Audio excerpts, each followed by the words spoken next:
പാലസ്തീനിലെ west ബാങ്കിൽ സേവനമനുഷ്ഠിച്ചിരുന്ന കത്തോലിക്ക വൈദികൻ ഫാദർ ലൂയിസ് സൽമാനെ ഇസ്രായേൽ ഭരണകൂടം പുറത്താക്കി.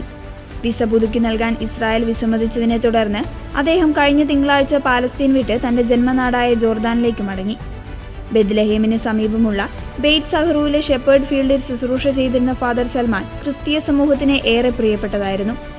ഫാദർ സൽമാന്റെ വിസ പുതുക്കാത്തതിന് പിന്നിൽ അദ്ദേഹം ഫേസ്ബുക്കിൽ പങ്കുവച്ച ചില രാഷ്ട്രീയ പരാമർശങ്ങളാണെന്ന് ജെറുസലേമിലെ ലാറ്റിൻ പാത്രിയാർക്കീസിന്റെ വികാരി ജനറൽ മോൺസിഞ്ഞോർ വില്യം ഷോമേലി വ്യക്തമാക്കി. ഈ പോസ്റ്റുകൾ ജനങ്ങളെ പ്രകോപിപ്പിക്കുന്നതാണെന്ന് ഇസ്രായേൽ ഇന്റലിജൻസ് വിഭാഗമായ ഷബാക് വിലയിരുത്തുകയായിരുന്നു.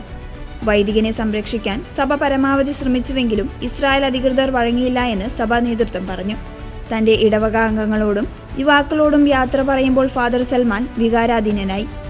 ഞാൻ സ്നേഹിച്ച പാലസ്തീൻ വിട്ട് എന്റെ മാതൃരാജ്യമായ ജോർദാനിലേക്ക് മടങ്ങുകയാണ്. സത്യം സംസാരിക്കുന്നതിന് വലിയ വില നൽകേണ്ടി വരുമെന്ന് എനിക്കറിയാമായിരുന്നു. ക്രിസ്തുവിനെ പോലെ സ്നേഹത്തോടെ ആ വില ഞാൻ നൽകുന്നു. പിതാവേ, ഇവർ ചെയ്യുന്നത് എന്താണെന്ന് ഇവർ അറിയുന്നില്ല.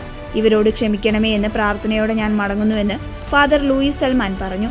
ഏപ്രിൽ അവസാനം ഫാദർ സൽമാനെ ഇസ്രായേൽ ഉദ്യോഗസ്ഥർ മണിക്കൂറോളം ചോദ്യം ചെയ്തതായി റിപ്പോർട്ടുകളുണ്ട്. സുരക്ഷാ കാരണങ്ങളാൽ അദ്ദേഹം രാജ്യം വിടുന്നതാണ് നല്ലതെന്ന് ലാറ്റിൻ പാത്രിയാർക്കേറ്റ് നിർദ്ദേശിച്ചിരുന്നു. സഭയുടെ ആഭ്യന്തര കാര്യങ്ങളിൽ ഇസ്രായേൽ ഭരണകൂടം ഇത്ര നേരിട്ട് ഇടപെടുന്നത് ആദ്യമായാണെന്ന് ചില ഉന്നത വൃത്തങ്ങൾ നിരീക്ഷിക്കുന്നു.